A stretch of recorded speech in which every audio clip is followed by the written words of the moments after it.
See, I started on a good one. This time I was making the bad face. Hey, how's it going? It's podcast. Hey, Camera it's one, podcast. camera two, camera three. There's no camera three. Hi, I'm here to tell you on all three cameras today. Um, it's been a year. We've done this podcast for a year. Hi, it's anniversary episode. Surprise, Aubrey. Surprise, Aubrey. Ooh, surprise Yay! anniversary episode. Woo! I told her we weren't gonna do it till next time, but guess what? It's today. Hi.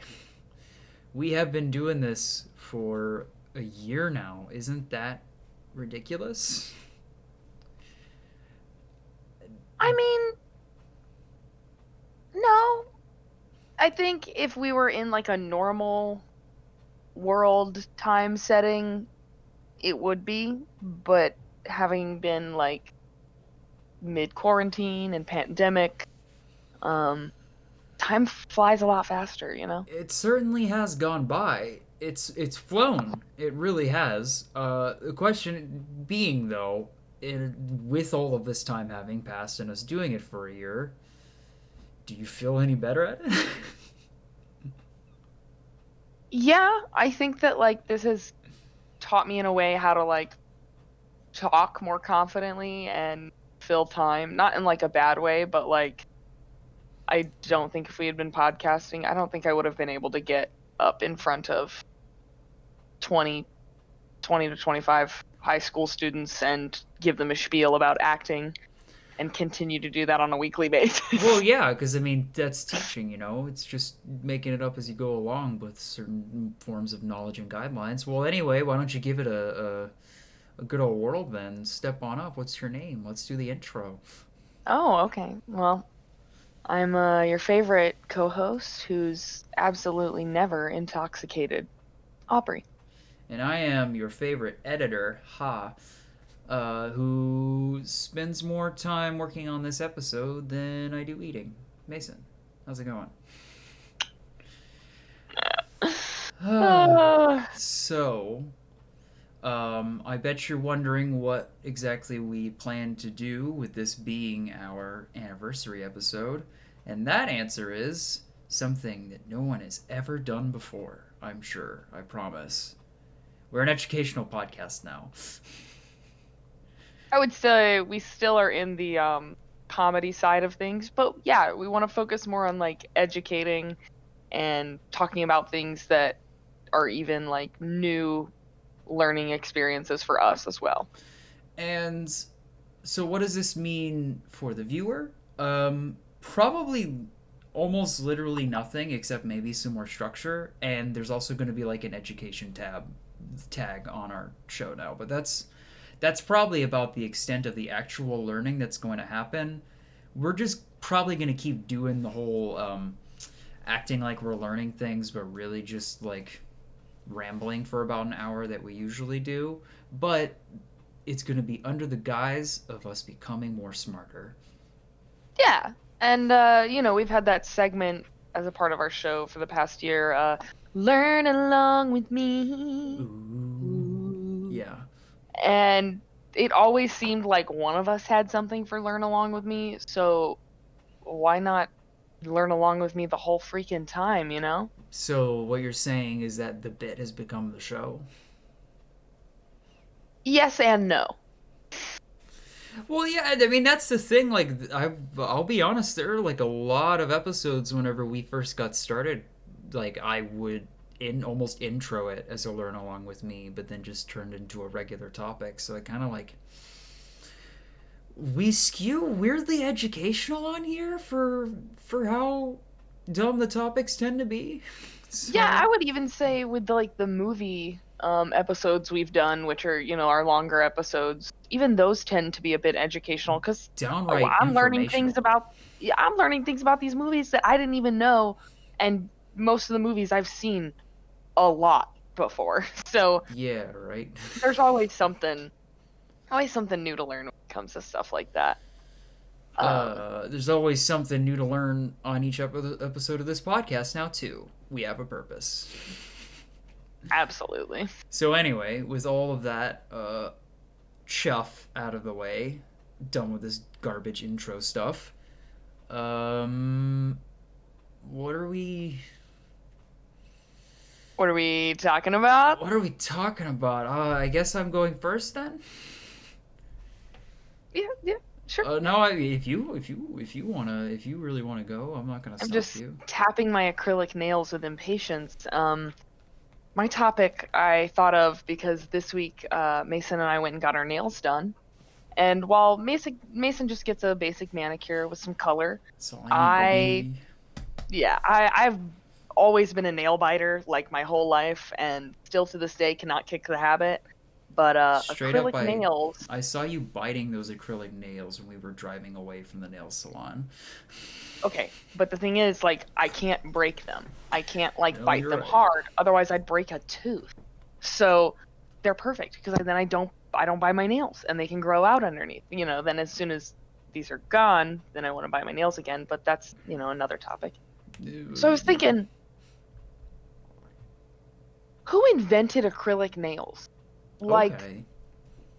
who decided? Because it's wild. Like, when you're sitting there getting your acrylic nails done, they put a little tip on, and then they've got this powder stuff and the acetone, and they basically, like, sculpt a nail on top and all this stuff. And I'm like, who could have thought of this process? That's crazy.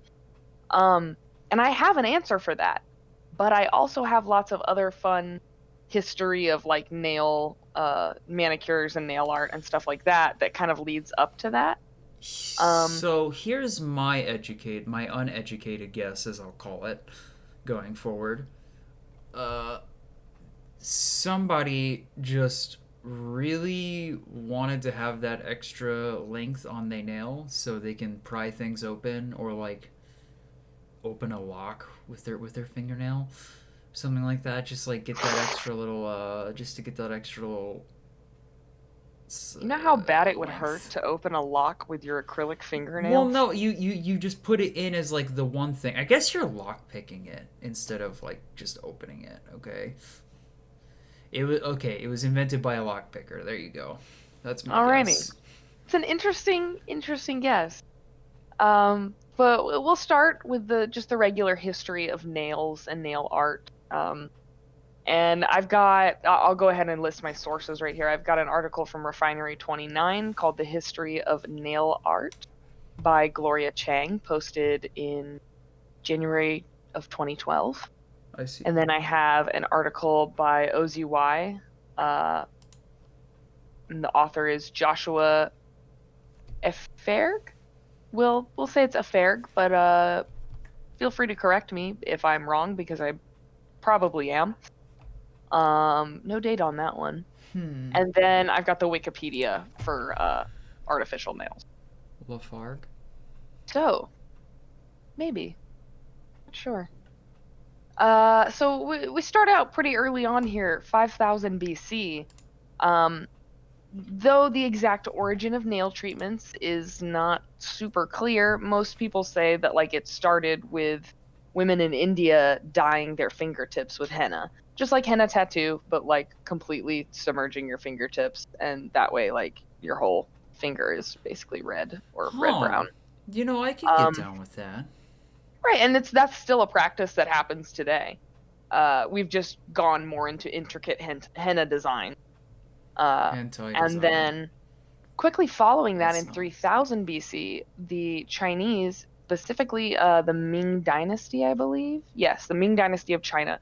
The noble women wore very long, the Wikipedia says very long artificial nails, but Hmm. Refinery 29 has a better description of that, where it's a lacquer made of gum, gelatin, beeswax, vegetable dyes, and egg whites. And semen. And then you would put, oh Right? no, I saw it on the. Is that not what it says there?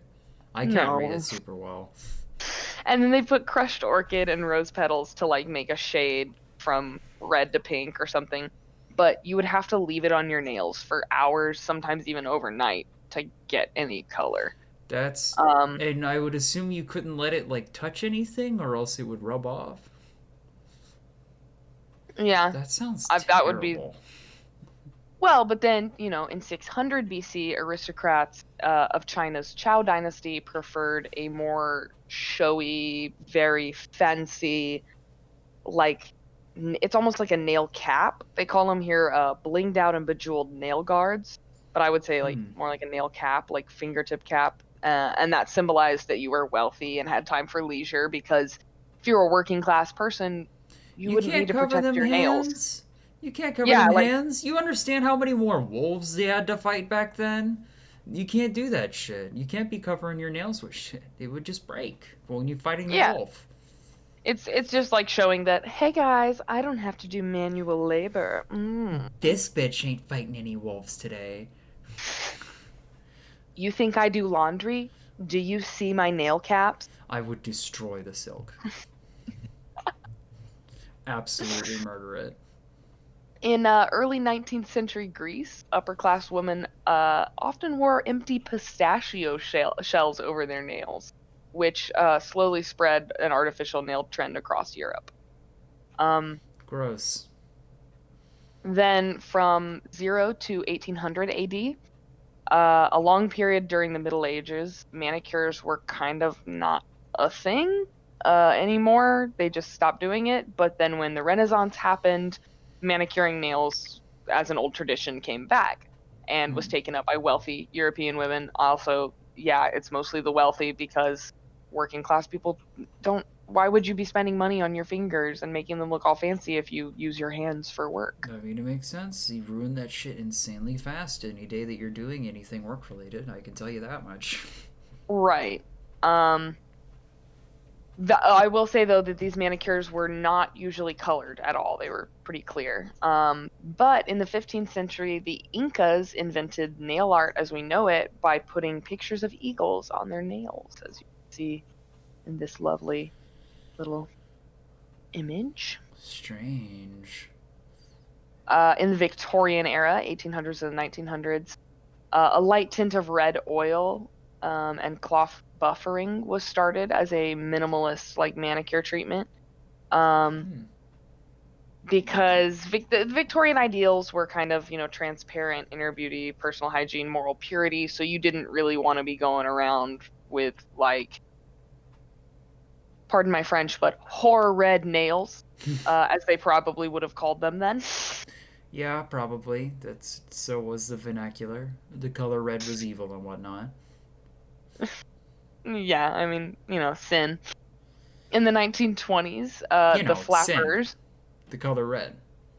Come on. The flappers reinvigorated the nail scene with old school red, as well as the moon manicure, which this is something that people still get done to their nails to this day, where it's just that little, it almost represents the little moon shape that your natural nail has under it. Yeah. And then just, a dual color thing. Weird. In the 1930s, Revlon released their first nail polish and made like nail options way more accessible to people, because before then you didn't really have the opportunity to just go buy nail polish and do it yourself. Fair. Very fair. I didn't really think about it. I got a drawer full of shit over here. It The doesn't come reason from nail anywhere. polish the reason nail polish came around at this time was because we started thinking about ways that we could actually coat the top of the nail instead of like staining the nail beds, because up until now we were kind of just staining our nails to look a certain color, which wouldn't last long. Like one would do with a nice bench we were doing to our nails. Okay. Yeah, or a nice wood table, something like that. Some wooden appliance that's used for sitting. And the nail polish was inspired by a French makeup artist who she saw automobile paint and was like, hey, what if we did that with nail polish? Yo. Okay. Which is crazy. Yeah, which is crazy, the thought that you'd want to put something that usually would be on your car onto your hand. There was also ancient Egyptian women also wore nail extensions made from bone, ivory, or gold, also as a status symbol, because it was only for the wealthy. That wasn't mentioned in the Refinery 29 article for reason. And then that brings us to the birth of the acrylic nail. Dr. Fred Slack Jr. cut his thumbnail while working in a dental lab in 1957. Oh no. He did what most medical professionals would do. And fucking lop it off! Sorry, what? A little a little more creative than that. Oh, He sorry, I was applied a thinking of the self-treatment. 1600s. This dentist had an innovative solution that went far beyond a mere band-aid, though. Using aluminum foil and dental acrylic, he created a platform to fix the nail, which would soon go on to be patented as the first nail form. And Huh. so then acrylic nails were born. He essentially like broke off half his fingernail and was like, "Ooh, nobody wants to see my janky ass hands.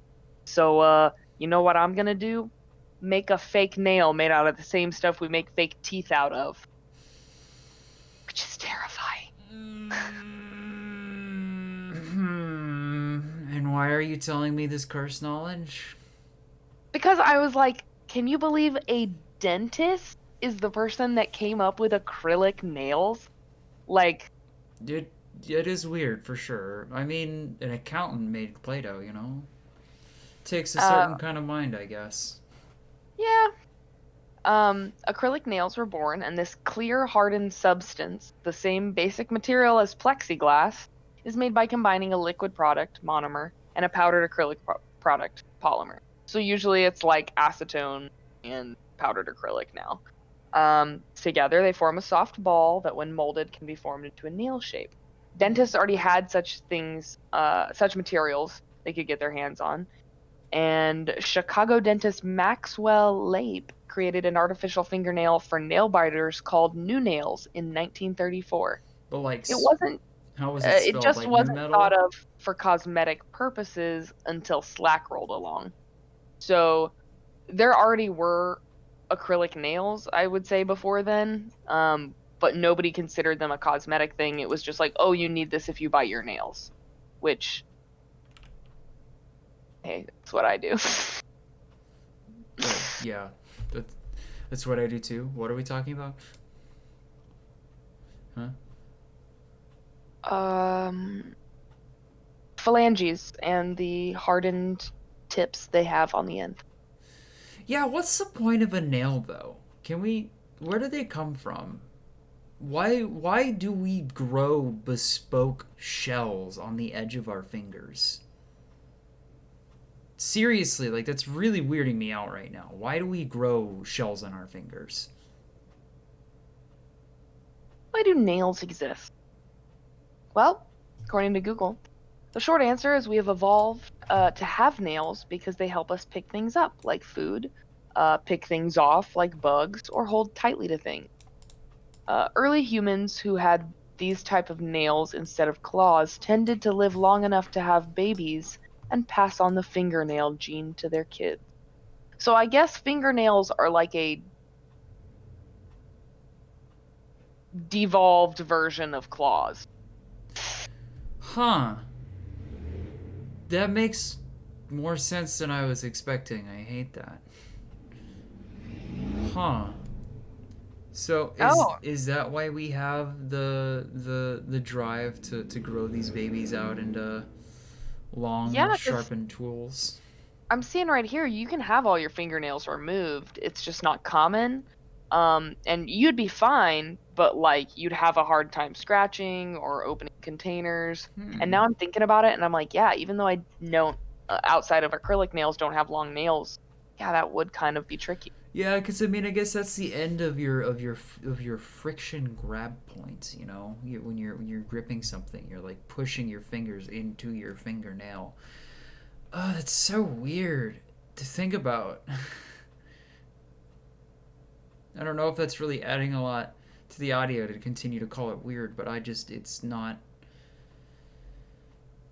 I will also say, I found out while researching acrylic nails that acrylic nails as a modern thing did not really get popular until the 80s, when there was a Olympic athlete that had acrylic nails that she would wear. Let me see if I can go find.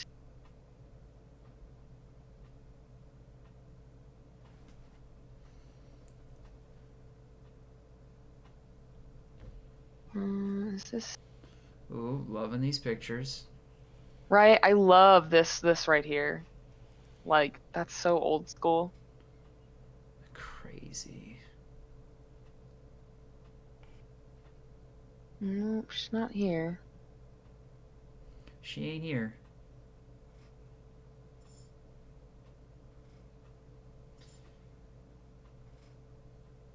I think it was in 1988 that they quoted. Yes. Our nails will shine forever. Shine, Yeah, shine on. this article I read earlier by Brooklyn White on bitchmedia.com, or sorry, bitchmedia.org. Our you're Nails Will right. Shine Forever, The History of Acrylics and Appropriation, focused a lot more on how deeply rooted acrylics are in Black culture, because it is much more common for women of color to get long acrylic fingernails, very flashy, and how that eventually became more of a mainstream thing.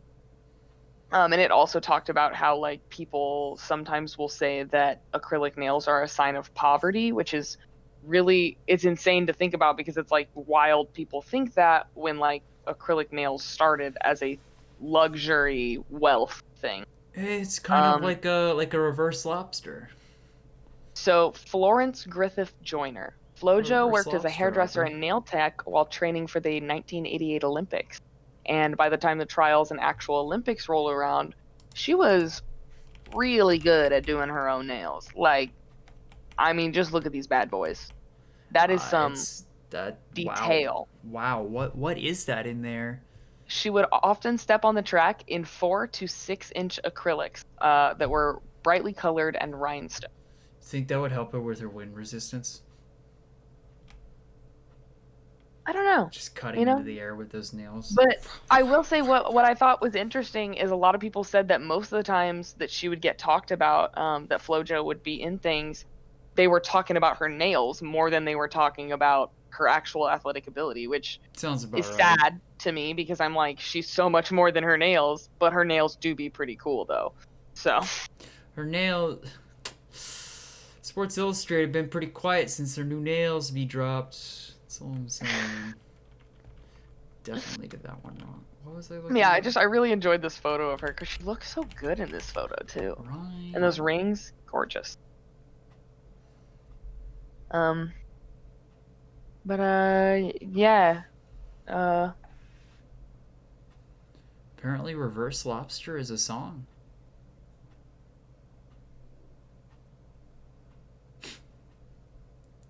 Not know what to say to that. You ignored my joke about a reverse lobster, so I looked up the phrase reverse lobster to see what I'd get, and I'm unfamiliar with the term reverse lobster. You'd have um, to well, I was help me saying out it there. in context of you. Um,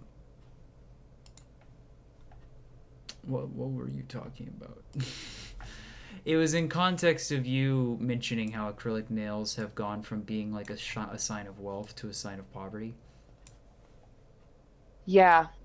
That's what it was. That's what it was all about. Well, but the thing is calling acrylic nails a sign of poverty isn't even a factual statement, because it costs minimum $30 to get a set of acrylic nails. But most of the time, I mean, you're looking at $50 to $70 for a set of acrylic nails. Yeah, Just depends on how much you tip. I guess the But always tip difference. your nail techs, okay? That's what we're learning here today. Tip your nail tech It's a because they lot of deserve work. it. Yeah, And it is a lot of work, right? it And it's comes. it's detailed work too. Like that, I can't do this myself. I have tried, and that just trying like 1 or 2 times was enough for me to be like, oh my god, I need to tip my nail tech even more. Like, this is, whew, Spend this acrylic money on my acrylics money. My acrylics honey. There we go. there you go. There we But I go. will also say that the the stereotype that it's a lower class thing is more of, I think it comes from more of a racial stereotype place and like a negative place where people just think they're trashy or low rent. And I Yeah. fully disagree, because like nothing looks better than a set of real good acrylics. I've gotten so many compliments like today alone on my nails, because since I Mm-hmm. wait tables and I serve food, you can see my nails, which is why I also like to have them done, because nobody wants to be handed a plate of food with my little teeny tiny bitten up nails. I'd rather hand them that with my clean, beautiful talons. See, I was gonna hit you with an exactly, but it ended up being a roast instead. But yeah, exactly. Yeah. So yeah, I guess unlike the reverse lobster, they're still actually expensive. Unlike how the lobster is just getting more and more expensive. Yo, did you know I had a dude buy two of like the big lobster tails that I sell at my counter the other day, and he straight up spent $120 some odd dollars on these two lobster tails. Who who What's is that this like? for? What is that like? And who is this for? Well, from what I've heard from my coworker, he was apparently wearing the shirt of a very fancy school around here that you like send your kids to, and it's a lot of money and stuff. So maybe it's just one of those flex things. Is the lobster a flex? I would say if you buy your own lobster and cook it at home, that is a flex. Because, like, I don't know how to do that. And I hear they scream when you drop them in the pot. Well, you don't have. I don't know why everyone insists on getting them as live as possible. I guess just because you can. Because I you want to just hear their screams when you drop them in the pot to see if that's really a thing. the screams I, of the crusty damned. yeah. Crustily damned? Crusty works. They're crustaceans, so. Yeah. An anthropod. Something like that. I took a class on it. Why did I take Tell a you what, they're delicious. Tell you what, I took a class on bugs in college, and I still don't know why. Because you gotta take two sciences, so might as well pick one that seems slightly enjoyable. I'm glad you said enjoyable and not the other word I was expecting you to say. That's easy. Listen, man, if they taught bio better, I would have taken it. But that shit is I literally took earth science, so I can't judge you. straight up though. Like I remember our classmates taking bio and literally using a calculator more than anything else. Yeah, I don't know. I guess I like don't it know. probably gets into equations and stuff like that, but so goes the name of the show, or not the name of the show, but the concept of the show. I know literally nothing, so I guess I'm not surprised that that doesn't make sense to me. So anyway, So anyway, um, what are we talking about? What'd you bring to the table for us to learn? okay, so yeah, we're here, we're doing this. Yeah, I mean, unless do we need to take a short break or? Um, Still working on the whole video editing thing, so I'm not sure. I don't need to take a break right now. If you need to take a break, I we can do that. But I'm still unknowledged on the whole video editing stuff still, so Ooh, you'll need to have patience with me there. Do you need a sec? I could visit the little girl's room, You could visit the the little Lou, people's room. the peepoo poggers. Hey, could we get the Well, I'll peepoo leave you on poggers this. from?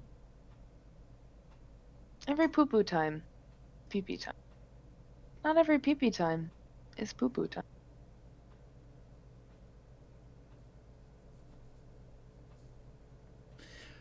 For those listening, I shook my head. For those not listening, you're You welcome. saw.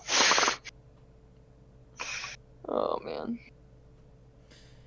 So do I just like get up and go to the bathroom Yeah, or I like mean, I guess I'm not gonna pause the recording. So, I mean, I guess I could pause it woo? and then like try to figure out how to do it, or I could try to entertain them again. I don't know. It took a lot of effort last time.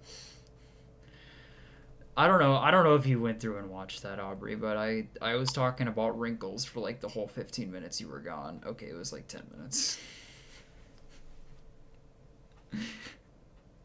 Alright, well, I'll be back. Okay, I guess I'll be here. I'll give it a shot. Okay. So, What exactly? What are the lyrics to Reverse Lobster?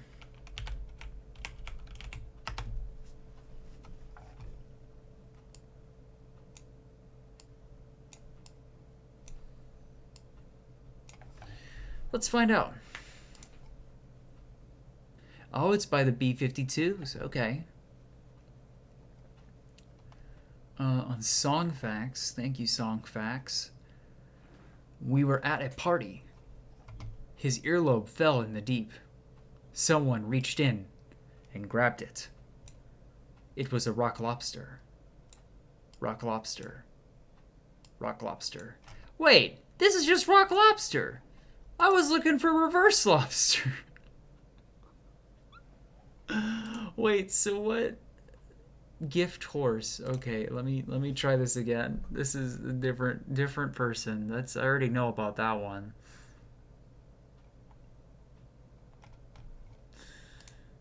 What the hell?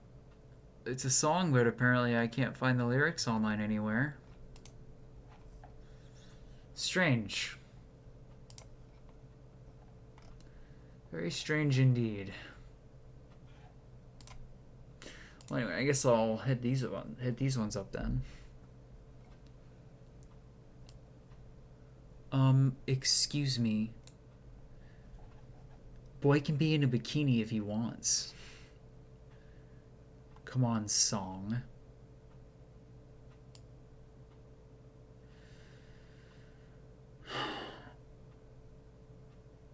What the fuck?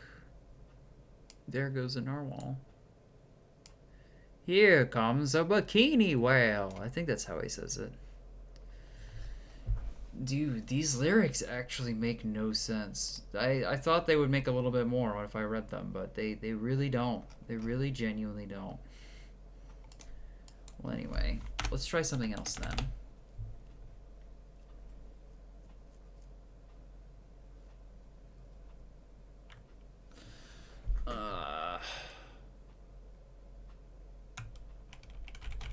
Let's see. Frederick Lenny? Who's this guy? Who's this guy? Acting since 1978. He has appeared in 200 films, miniseries. Wow, he's done a lot. Oh, he was in The Greatest Showman, that really good movie / really bad movie, depending on who you ask. People also search for Gerald Tocala Clifford. What's this guy do? Known for his works in The Wind River. Gerald Tocala Clifford. Tocala? Yeah, you Tocala? had a much better... apparently his real name was Tocala Black Elk. Oh, is he Native American? Oh, okay. That's a dope. Tocala Black Elk. Holy shit, that is quite the name. I would love to have been gifted that name. What's a bunch of things he's been in? Let me see this IMDb page because he looks familiar. But also I saw a thing the other day that said IMDb is it was a Pete Davidson stand-up clip, and he was saying that IMDb is just like the perfect place for stoners because you'll be watching something and you'll be like, what's that dude in? And then you can look it up and you got everything right there and all this information that'll blow your mind. And I was like, you're not wrong. Like, if I took a big old freaking spliffy and I shoved that down my throat, just really like knocked it around my uvula, really got it in there. The way one does when they get high. Blunt. Yes, that's how you get high. You have to. You eat the whole thing. Don't light it. Just eat it. No, you gotta connect it in with the uvula. That's like people really like the longer ones. Anyway, this is not important. This is not important. What is important though is apparently he was in Yellowstone. If you know that movie. No. Let me look. He was a dark foe. Valley of the Gods. Stop me when you know one of these. Bygone. Wind River. Myth. Swelter. Search for the world's best Indian taco. I tell you what, I'd watch that. It's a short, but I'd watch it. Res Bomb. Bury My Heart at Wounded Knee. Imprint. Into the West. Reservation War Parties. Dreamkeeper. Skins. I think that's where I've seen him as Skins. Okay. I've watched all of Skins. That was like my favorite thing to watch as a teenager. You cut it close there, Aubrey. That was the last one on the list.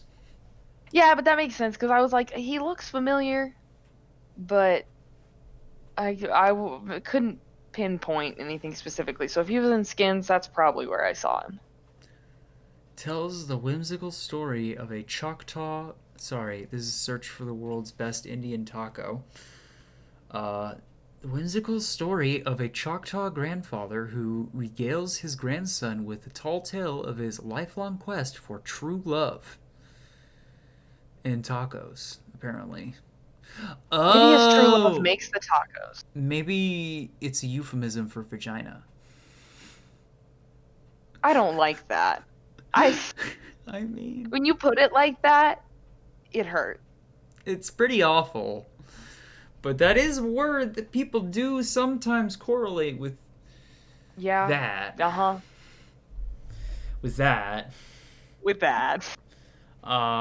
So should we partake in this? Or what do you think? I think we could watch this at some point. Sure. Let's watch the trailer. I'll just cut it out. I'll just cut it out of the audio part, and the listeners will hopefully get to watch it before it gets demonetized or something.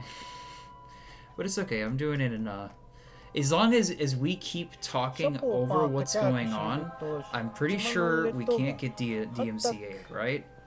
Because, I mean, it's in a really small window. Okay, so I'm gonna do the thing where I keep talking if you want to, like, figure out what's going on in it, because I'm not going to be able to pay attention. Wow, oh, man. Interesting. I'm loving this music so far. The person searching for the taco is not the grandfather. No, well, I thought it was the grandfather when he was younger.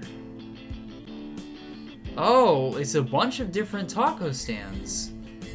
Okay, now I'm really starting to think that it's a euphemism. Yeah. Now, and he's partaking in all of their tacos, Aubrey.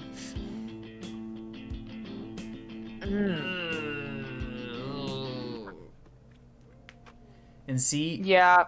But since I think he's telling them all this is not the best Indian taco, he's not even getting close to their real taco. Like, after he said that, no. Well, all right. You know? I don't feel like you diss a woman's cooking, and, like, you're not getting in her pants, okay? Exactly. I don't even like to cook, but if you tell me I'm a bad cook, I'm going to be upset. And you should be. You know why you should also be upset? Why?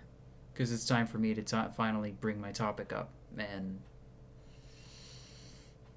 I just want everyone to know that I made him aware of this piece of information. I have recent discovery.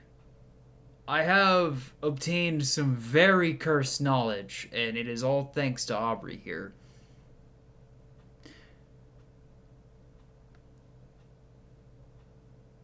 Does anybody know of a band called LMFAO?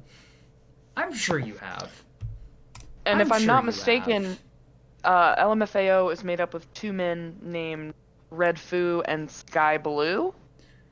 Is that correct? Did I get it right? Let me pull up their wiki and I'll double check. Red Foo and Sky Blue. Okay, so I did it. Yeah, so little known fact about LMFAO. That's their name. Their names are that. Red Foo and Sky Blue. Little known other fact. Pretty much like you'd think. Their names might be similar, but you know what's not? Their age. That's right. Not only are LMFAO brothers or siblings, not even. They are uncle and nephew. They are both related and are part of a separate generation together. And I think that this is probably, with the context of what their band is, some of the most absolutely god-awful cursed knowledge that has ever plagued my 2012 brain. You've ruined that band for me. For a second, I thought you were trying to say that their music is cursed, and I was like, listen. It's kind of cursed. Yeah, it's been played to death. But when LMFAO dropped Party Rock Anthem and dropped the song Shots, we were all blasting that and just really feeling it. Yeah, and we were. And you want to know partially why we were? Because we didn't know that these guys. Let me look it up. Let me look up these ages real quick. These guys, one was born in 1975 and the other one was born in 1986. They are, I guess, only 9 years apart, but still. One of them's his uncle. Look at these two. Damn, they're 45 and like 30 what now? Okay. So when that released, they were like 20 something and 30 something years old. Okay, so Whew.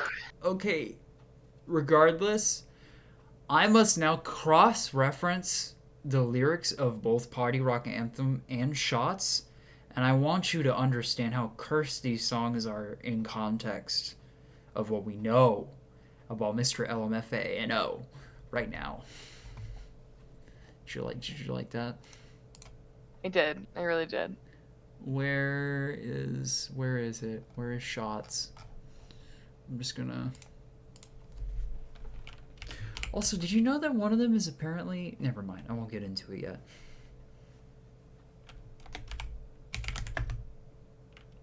I only knew the fun fact about them being related and them being an uncle-nephew rap duo. So anything else you are going to say is probably going to blow my mind. Probably. Let's just pop these open real fast. Album. Okay, no, this is the full album. I just want the lyrics for part of it. Okay, let's just... Oh, I forgot the Lil Jon was a part of Shots. Yeah, of course. I got Lil Jon on He's that. the one that went everybody. You know, he went everybody. Lil Jon, yeah! All of my alcoholics. Here you at, let's go! Okay, yeah. So, let's talk about this. And this is a man and his dad's brother singing together. When I walk into the club, all eyes are on me. I'm with the Party Rock crew. All drinks are free. Me and my uncle get our drinks free. We like Ciroc. Ciroc, which, let me just tell you right now, Ciroc is gross. Like, Patron, fine. Ciroc, get it out. One of the few things that have made me throw up. We came to Party Rock. Everybody. It's on. And then they say Shots a lot. How many times though? 15, 16? Oh, are you really going to make them wait? 32 times! That's 32 shots if you were to follow with the song. You'd be dead. You'd be very dead, but you'd also have to listen to the song on slow motion because they say it like every second. Now, I have a feeling this next verse is what probably worries you, considering this is an uncle-nephew duo. The ladies love us, me and my uncle, when we pour shots. The ladies need an excuse to suck our cocks. Me and my uncle together. That's me and my uncle, our penises. Me and my uncle love... Oh, and yes, one of them says suck my cock, too. Yeah. Do you think it was the uncle? I don't know. It's hard to tell. Also, why is taking shots an excuse to... Are you saying that these girls need to get drunk so they can hit up this patricidal engagement? Yeah, and they're very pushy about everyone must be drunk, like raging drunk, and everyone's got to be an alcoholic. And I'm like, hey, listen, I love a drink and getting drunk as much as the next gal, but Okay. that feels like unhealthy. Just a smidge, All right, I'm pulling We up also have I'm the other Sexy and one. I Know It, one of their other big hits, Yeah, you're right. Fuck this. which is a lot to take in now that I think about it.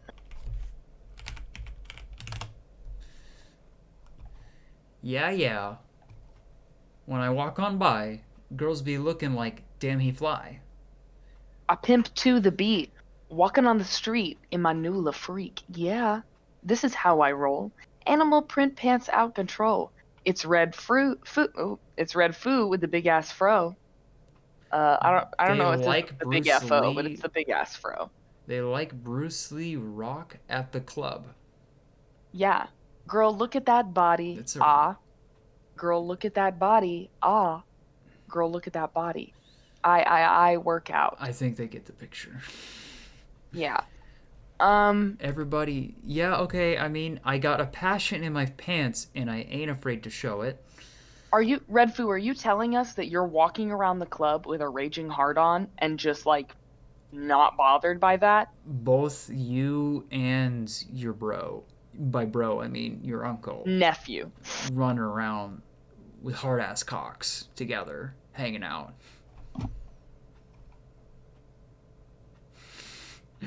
My The my family aspect is what really my my super big bro and his hard ass cock. That's what they should have called their bands. just like if you're Sky Blue, how do you introduce Red Foo to people? This is my uncle that's totally not creepy. We just have a lot of songs that in context make him look kind of creepy. See, and it's just so like here's the first point is the lyrics.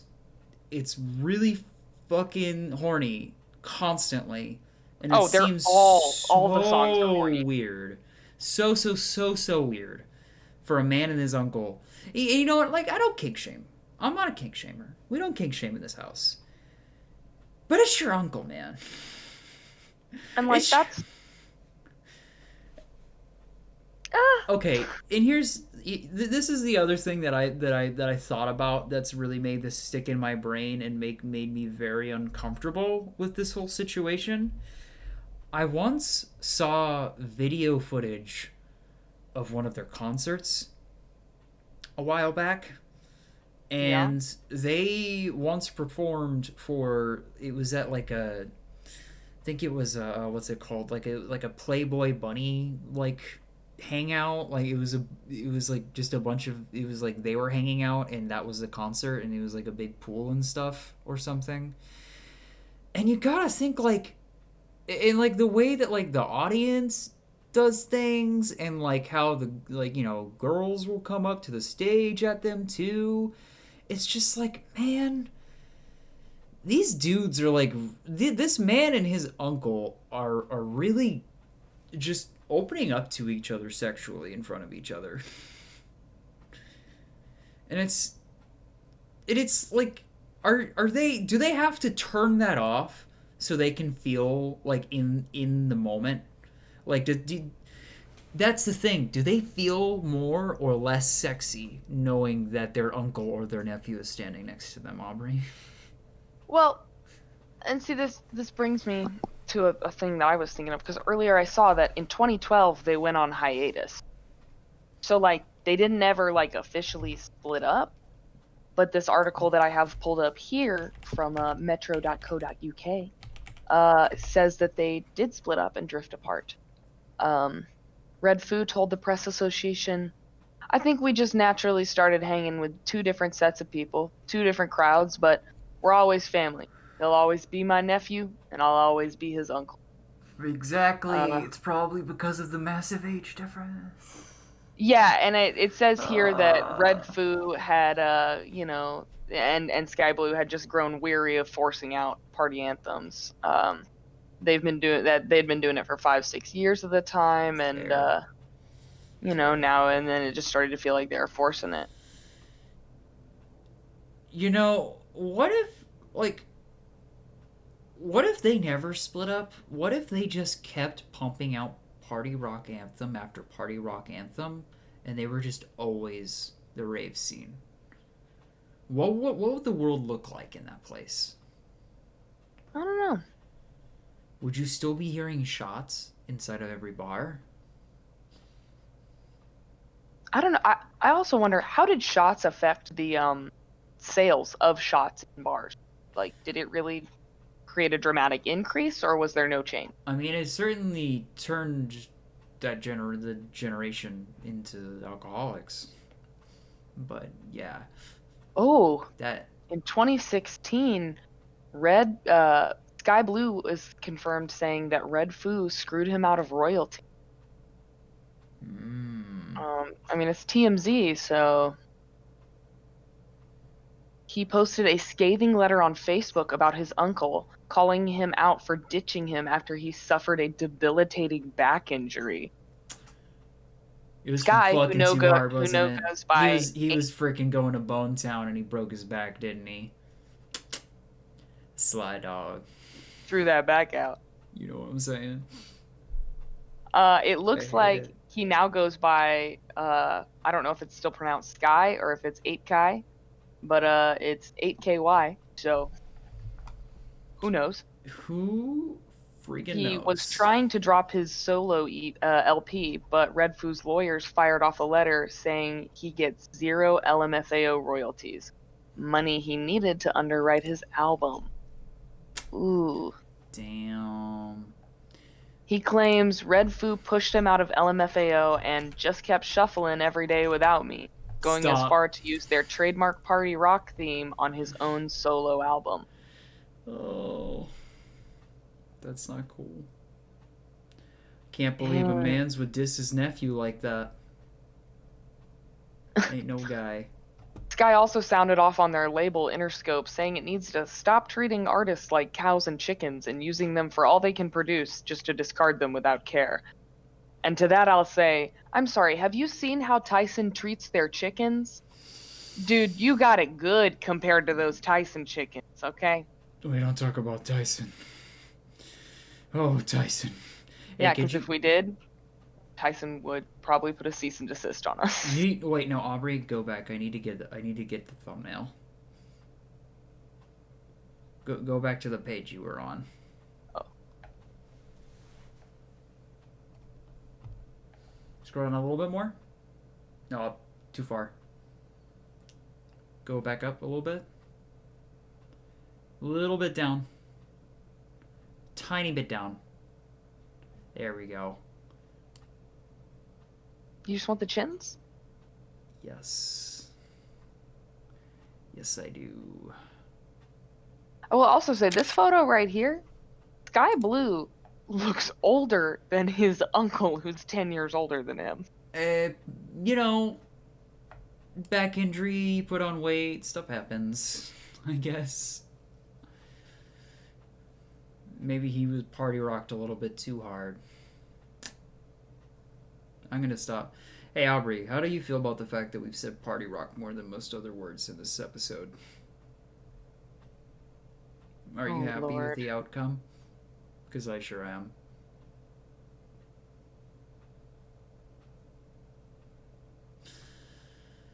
Man, I'm loving this picture I've got pulled up here now. Yeah, I'm surprised. I will say, there haven't, other than Red Foo trying to screw Sky Blue out of some money, they don't really have any scandals. So to have such hypersexual music and have no kind of sexual scandal. You know, you do make a very good point, but, you know, my point still stands. But at least good job on the whole, like, not sexually harassing people. It seems pretty hard to do in today's day and age, so it's quite a feat, I gotta say. Good job, guys. But is it a feat? Is it really a feat to respect others? He shouldn't have to be. I mean, I agree. Well, I think I found out what I learned today. And what's that? Well, what I just said. You shouldn't take a Oh, feat to respect others. Even LMFAO can do it. yeah, that's true. I think my lesson here is don't make music with your family, because that always ends bad. I'm sure there are plenty of other examples out there. And a man invented acrylic nails for his own cosmetic reasons. No, a man invented acrylic nails using fake teeth. Yeah. Imagine if I had nails that look like teeth. Aubrey, I think I would have been too intimidated by you for us to be friends. No, what if we all had I fingernails was as thinking teeth? about it for a while. Yeah, No, what if our fingernails were just made out of the same bone as our teeth? but what if our teeth were made out of the same material as our fingernails? Then we'd be screwed. You know, I would not have any teeth left, dude. I'd say I'd be anybody that gumming grind. on things like I was 80 years old, being like, I need a new set of dentures. Oh no, yeah. No, what would happen is you'd have your own dentures that are made for having that, but you'd have to keep trimming your nails underneath your dentures so they didn't grow back in and displace the dentures, dude. That's terrible. That's the worst possible outcome. I don't like thinking about putting a nail clipper in my mouth. Yeah, me neither. What if you accidentally clip the uvula? You won't be able to smoke weeds no more. Oh, no. Okay, you know what? Well, I've been Aubrey. And I've been cursed, Mason. And it's been great to have you. And this has been our anniversary episode of What Are We Talking About? Thank you for joining us. I am hoping to convince Mason to make the next episode a movie episode, in lieu of our anniversary. Okay. Something fun and out there that I'm sure everyone would want to listen to. Well, I am I'll dying keep to it have another guest on, so we're going to have to show that movie to a third person. I'm fine with that. Cool. So now we're going to hunt for our guest. Wish us luck. Promise it won't be one of the same 5 people. It will be. It will be. Get ready. Alrighty. Ready to talk to John or Christy again? Absolutely. They've been good guests, and it's nice to have guests that have a lot of their own stuff to say as well. I love me a guest that makes me feel like I have to change the manner of the way I speak. Because then I feel like I'm on my toes, and that's what I need. Yeah. Well, until next episode. Don't see. Oh, what are we talking about? We need a new. We gotta. It's the year anniversary. We need a new tagline, Aubrey. A new tag? We didn't have a tagline. What? Well, that's it. That's it then. Well, that's what I'm saying. We need a tagline then, since we never actually came up with one. We actually need one then. It's the anniversary. Come on, we gotta have a tagline by now. Well, we'll see you next time when we might find out what we're talking about, and if not, we'll learn something new. Finally, put something in this empty head. Absolutely.